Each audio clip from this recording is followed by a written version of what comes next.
নারী ও শিশুদের নিরাপত্তা রক্ষায় সর্বোচ্চ সজাগ ও নিপীড়নের বিরুদ্ধে সামাজিক ঐক্য গড়ে তোলার আহ্বান জানিয়েছেন প্রধান উপদেষ্টা ডক্টর মোহাম্মদ ইউনূস। তিনি বলেন, নারী বিদ্বেষী ও নারীর প্রতি সহিংসতা সৃষ্টির চেষ্টাকারীদের সবাইকে সাথে নিয়ে প্রতিহত করা হবে। আন্তর্জাতিক নারী দিবস উপলক্ষে 5 অদম্য নারী ও বাংলাদেশ নারী ক্রিকেট দলকে বিশেষ সম্মাননা প্রদানের পর তিনি এসব কথা বলেন। আতিকুর রহমান তিতাস জানাচ্ছেন বাকিটুকু। আন্তর্জাতিক নারী দিবস উপলক্ষে অদম্য নারী পুরস্কার তুলে দিলেন প্রধান উপদেষ্টা প্রফেসর মোহাম্মদ ইউনূস। সকালের ওসমানী স্মৃতি মিলনায়তনে আয়োজিত অনুষ্ঠানে তিনি এ পুরস্কার তুলে দেন। পুরস্কারপ্রাপ্ত নারীরা হলেন অর্থনীতিতে অবদানে শরীফা সুলতানা, শিক্ষা ও চাকরিতে অবদানে হালিমা বেগম, সফল জননী নারী মেরিনা বেসরা, জীবন সংগ্রামে জয়ী নারী লিপি বেগম, সমাজ উন্নয়নে অসামান্য অবদানে মোহাম্মদ তুহিন, বিশেষ বিবেচনায় বাংলাদেশ নারী ক্রিকেট দল। পরে প্রধান উপদেষ্টা বলেন, নারী ও শিশুদের নিরাপত্তা রক্ষায় সর্বোচ্চ সজাগ ও নিপীড়নের বিরুদ্ধে সামাজিক ঐক্য গড়ে তুলতে হবে। নারী ও শিশুদের নিরাপত্তা রক্ষায় সর্বোচ্চ সজাগ থাকুন, নিপীড়নের বিরুদ্ধে সামাজিক ঐক্য গড়ে তুলুন, একে অন্যের পাশে দাঁড়ান, একটি সুন্দর শান্তিপূর্ণ সমাজ গড়তে সরকারকে সহযোগিতা করুন। ডক্টর ইউনূস বলেন, সম্প্রতি নারীদের উপর হামলার ঘটনা নতুন বাংলাদেশের সঙ্গে সম্পূর্ণ বিপরীত। নারীদের অংশগ্রহণ ও তাদের অধিকার নিশ্চিত করা ছাড়া তা সম্ভব হবে না। এই অধিকার প্রতিষ্ঠার জন্য নারীদের সাথে পুরুষদেরও সহযোদ্ধা হিসেবে দাঁড়াতে হবে।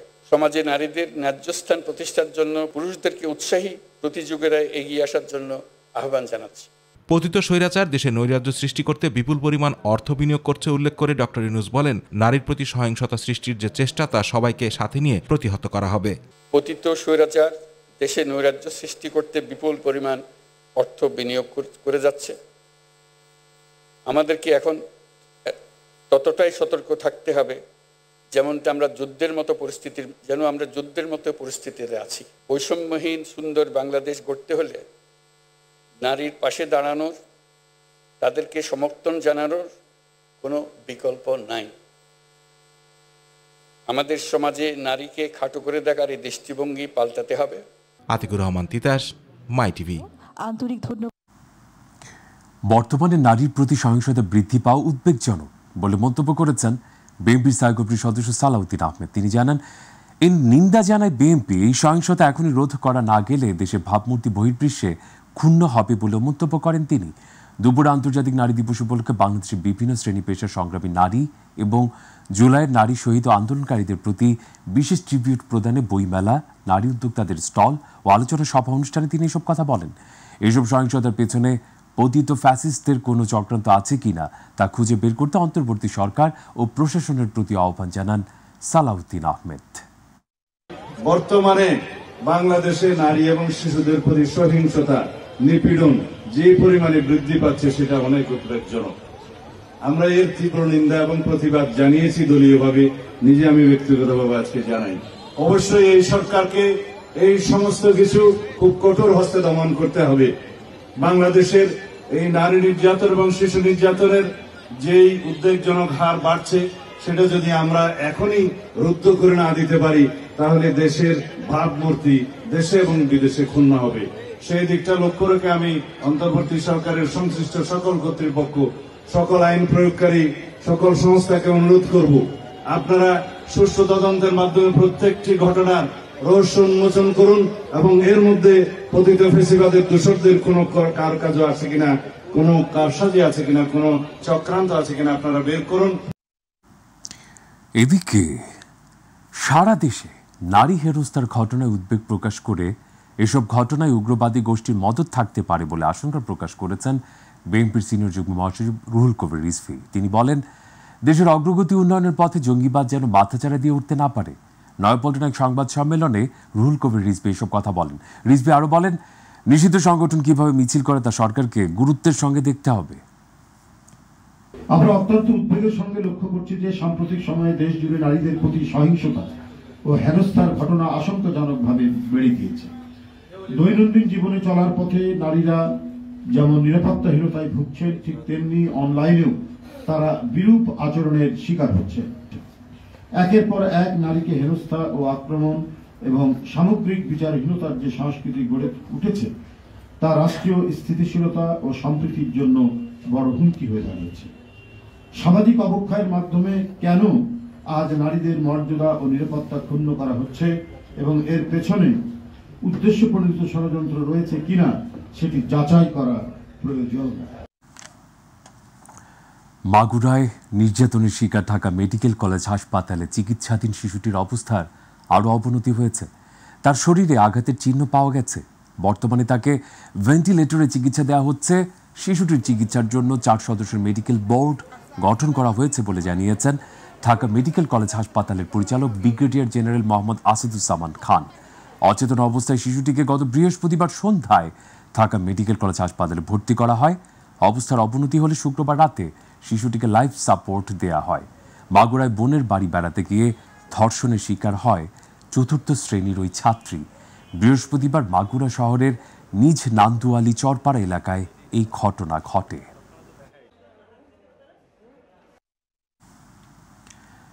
রাজধানী বনশ্রীতে ব্যবসায়ীকে গুলি করে স্বর্ণ ডাকাতির ঘটনায় 6 জনকে গ্রেপ্তার করেছে গোয়েন্দা পুলিশ। উদ্ধার করা হয়েছে লুণ্ঠিত স্বর্ণলঙ্কার ও অবৈধ অস্ত্র। দুপুরে ডিএমপি মিডিয়া সেন্টারে ডিএমপি কমিশনার সাংবাদিকদের এই তথ্য জানান। তিনি বলেন, 2017 সাল থেকে এরা সবাই পেশাদার ডাকাত। পরে সাংবাদিকদের প্রশ্ন জবাবে ডিএমপি কমিশনার জানান, নিষিদ্ধ সংগঠন হিজবুত তাহরিরের 22 জনকে গ্রেপ্তার করেছে ডিএমপি। মব জাস্টিসের নামে যারা তল্লাশি ও লুটপাট চালিয়েছে তাদের বিরুদ্ধে কঠোর ব্যবস্থা নেওয়া হবে।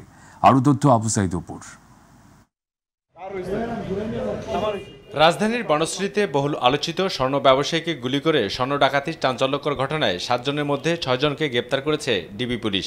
এ সময় এসব পেশাদার ডাকাতদের কাছ থেকে লুণ্ঠিত স্বর্ণালঙ্কার, মোটরসাইকেল, অবৈধ অস্ত্র, 2 রাউন্ড গুলি উদ্ধার করা হয়েছে। বিভিন্ন তথ্য উপাত্ত, প্রযুক্তি এবং অতীত ইতিহাস ঘেঁটে তদন্তের পর তাদের গ্রেপ্তার করা হয়। দুপুরে মিডিয়া সেন্টারে ডিএমপি কমিশনার শেখ মোহাম্মদ সাজ্জাদ আলী জানান, বনশ্রীর ঘটনার অনুসন্ধান করতে গিয়ে বড় একটি ডাকাত দলের সন্ধান পেয়েছেন তারা। তাদেরও ধরতে নজরদারিতে রাখা হয়েছে বলে জানান ডিএমপির এই কমিশনার। ডাকাতির ঘটনাটি উদ্ঘাটনের জন্য আমার যে ডিবি ডিটেকটিভ ব্রাঞ্চ তাকে সর্বাত্মক চেষ্টা করে ডিটেকশনের দায়িত্ব দিই। আর এছাড়াও গ্রেপ্তারকৃতরা পেশাদার ডাকাত উল্লেখ করে নিষিদ্ধ ঘোষিত সংগঠন হিজবুত তাহরির মোট 22 জনকে আটক করার কথা জানান তিনি। বলেন, মব জাস্টিস নামে তল্লাশি ও লুটপাটকারীদের বিরুদ্ধে কঠোর ব্যবস্থা নেওয়া হবে। He is regarded as police officer, এবং পুলিশ অফিসার যে দায়িত্ব পালন করে ওই অফিসার একই দায়িত্ব পালন করবে, এবং আইনের যে প্রোটেকশন আমার অফিসার পায়, আমি পাই, উনিও একই আইনের প্রোটেকশন পাবে। উনি যে কোনো ব্যক্তিকে অ্যারেস্ট করার সক্ষমতা বা ক্ষমতা প্রাপ্ত হয়েছে। আবু সাইদ আপু, মাই টিভি, ঢাকা। কেন্দ্র করে পরিচ্ছন্ন নগরীর জন্য বর্জ্য অপসারণে কাজ করলেও পরিচ্ছন্ন কর্মীদের নিজেদেরই নেই স্বাস্থ্য সুরক্ষা।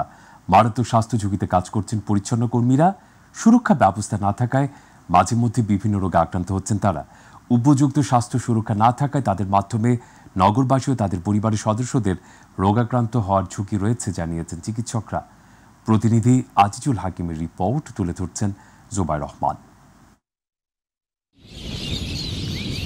মানিকগঞ্জ পৌরসভার আওতায় শহর পরিষ্কার পরিচ্ছন্ন রাখতে ৬৭ জন পরিচ্ছন্ন কর্মী রয়েছেন। এর মধ্যে ১৭ জন বিভিন্ন সরকারি অফিসে পরিচ্ছন্নতার কাজ করে। বাকি ৫০ জন শহরের বাসাবাড়ি সহ নগরের বিভিন্ন স্থানের ময়লা আবর্জনা অপসারণ করেন। সুরক্ষা ব্যবস্থা না থাকায় মাস্ক, গ্লাভস ও বুট জুতা ছাড়াই ময়লা সংগ্রহ ও পরিষ্কারের কাজ করে যাচ্ছে পরিচ্ছন্নতা কর্মীরা। এসব ময়লা আবর্জনার মধ্যে রয়েছে মারাত্মক সব রোগের জীবাণু, যা মানব স্বাস্থ্যের জন্য অতীব ঝুঁকিপূর্ণ। জীবনের ঝুঁকি নিয়ে খোলামেলা অবস্থায় পরিষ্কার করে চলেছেন পরিচ্ছন্নতা কর্মীরা। সুরক্ষা ছাড়া এসব বর্জ্য অপসারণ করায় যক্ষ্মা, চর্মরোগ সহ ডিপথেরিয়া, হেপাটাইটিসের মতো কঠিন রোগাক্রান্ত হওয়ার ঝুঁকি রয়েছে। ময়লা আবর্জনা হাতে কাজ করতে হয়, গ্লাস ছাড়া, মাস্ক ছাড়া। শহর তো আমরা পরিষ্কার পরিচ্ছন্নতা লাগে, কিন্তু আমরা খোঁজখবর তো আর কেউ রাখে না। আমরা একা কাজ করার জন্য আমরা হাতের গ্লাসের দরকার। পরিচ্ছন্ন কর্মীদের স্বাস্থ্য সুরক্ষা নিশ্চিতের দাবি জানিয়েছেন সচেতন নাগরিকরা। নিয়মিত তাদের পরীক্ষার ব্যবস্থা করা উচিত, চিকিৎসার ব্যবস্থা করা উচিত, এবং পৌরসভা উদ্যোগে এবং সরকারি উদ্যোগেও তাদের নিরাপত্তার ইস্যুগুলো দেখা উচিত। উপযুক্ত স্বাস্থ্য সুরক্ষা না থাকায় তাদের মাধ্যমে নগরবাসী ও তাদের পরিবারের সদস্যদের রোগাক্রান্ত হওয়ার ঝুঁকি রয়েছে জানিয়েছেন চিকিৎসক। তাদের আক্রান্তের মাধ্যমে তাদের পরিবার পরিজন এবং আশেপাশের যারা সামাজিকভাবে যারা বসবাস করে, যারা আমাদের পরিবার পরিজন আছে, তারাই আক্রান্ত হওয়ার সম্ভাবনা থাকবে।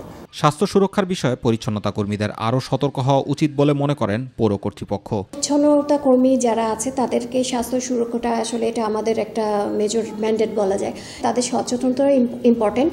তো এই বিষয়ে আমাদের যেমন একটু আমরা গুরুত্ব আরোপ করবো, তাদেরকে একটু এগিয়ে আসতে হবে। নগরীর বর্জ্য অপসারণ কাজে নিয়োজিত পরিচ্ছন্নতা কর্মীদের স্বাস্থ্য সুরক্ষায় কর্তৃপক্ষ যথাযথ উদ্যোগ গ্রহণ করবে, এমনটাই প্রত্যাশা সকলের।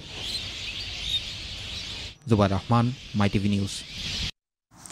এদিকে শিল্প কারখানার বিষাক্ত বর্জ্যে ভয়াবহ প্রভাব পড়ছে ময়মনসিংহের ভালুকার নদ নদীতে। দূষিত বর্জ্যে ফসলের ব্যাপক ক্ষতির পাশাপাশি বিভিন্ন রোগ ব্যাধিতে আক্রান্ত হচ্ছে স্থানীয়রা। একসময় স্বচ্ছ পানির ক্ষীর নদীর চিরচেনা সেই রূপও এখন আর নেই। নির্ধারিত সময়ের মধ্যে ইটিপি সচল না করলে আইনগত ব্যবস্থা নেবেন বলে জানিয়েছেন উপজেলা নির্বাহী কর্মকর্তা। প্রতিনিধি মর্জিনা মনির প্রতিবেদন, জানাচ্ছেন শামস তাবরিজ উচ্ছ্বাস। ময়মনসিংহে ১৫০০-এরও বেশি শিল্প কারখানা রয়েছে। তার মধ্যে বেশিরভাগ ভালুকা উপজেলায় থাকায় এটিকে বলা হয় শিল্প এলাকা। তবে এ সকল প্রতিষ্ঠানের বেশিরভাগেরই নেই ইটিপি প্ল্যান। ফলে বর্জ্য সরাসরি ফেলা হচ্ছে নদী, নালা ও খাল বিলে। এই পানি বিষাক্ত হয়ে আবার চলে যাচ্ছে কৃষি জমিতে। একসময় জল ভরা ক্ষীর নদী এখন অস্তিত্ব সংকটে। এই খাল ক্ষীর নদী পর্যন্ত গেছে। বিভিন্ন ইন্ডাস্ট্রির কারণে আজকে এই ময়লা দূষিত পানি জন্য আমাদের কৃষি নির্বাহ বা কৃষি কাজের জন্য আমরা এই পানি ব্যবহার করতে পারতেছি না। নদীর বুক চিরে এখন বয়ে চলছে কারখানার বিষাক্ত বর্জ্য। এতে নষ্ট হচ্ছে ফসলি জমি, স্থানীয়রা আক্রান্ত হচ্ছে নানা রোগে। সমস্যা সমাধানে কর্তৃপক্ষকে কার্যকর ব্যবস্থা নেওয়ার দাবি জানিয়েছেন এলাকাবাসী। খেতে খোলা পানি দিলে গুছি লাল হয়ে যা, গুছির গোড়া পচা যা, দুর্গন্ধ পানি ফসা গলি ধান ফসল হইতো খুব। প্রশাসনের পক্ষ থেকে সত্যিকার অর্থে ব্যবস্থা নিলে অবশ্যই এই সমস্যার সমাধান হবে বলে জানিয়েছেন পরিবেশ আন্দোলনের এই নেতা। প্রশাসনিক ব্যবস্থা যদি সত্যিকার অর্থে নেওয়া হয় তাহলে অবশ্যই এটা একটা সমাধান হইতে পারে। যে সকল কারখানায় ইটিপি প্ল্যান্ট বন্ধ রাখা হয়েছে তাদেরকে নোটিশ দেওয়া হয়েছে। নির্ধারিত সময়ের মধ্যে ইটিপি সচল না করলে আইনগত ব্যবস্থা নেওয়া হবে বলে জানিয়েছেন স্থানীয় প্রশাসন। কলকারখানায় ইটিপি বন্ধ আছে, তাদেরকে ইতিমধ্যে নোটিশ করা হয়েছে যেন তারা অনতিবিলম্বে এই ইটিপি গুলো চালু করে। উপজেলা প্রশাসনের নেতৃত্বে আমরা খুব দ্রুতই এই সেক্টরে একটি পরিবর্তন নিয়ে আসতে পারব। ভালুকা উপজেলাতে ছোট বড় সব মিলিয়ে প্রায় ৩৫০ থেকে ৪০০টি কারখানা রয়েছে। শামস তাবরিজ উচ্ছ্বাস, মাইটিভি নিউজ ডেস্ক। আমাদের কৃষি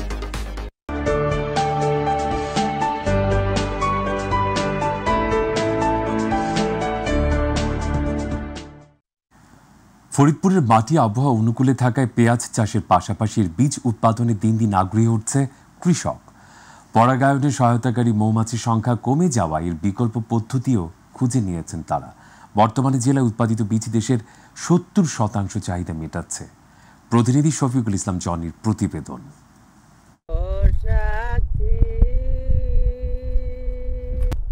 একবারে এসে দেখে যাও কত সুখে।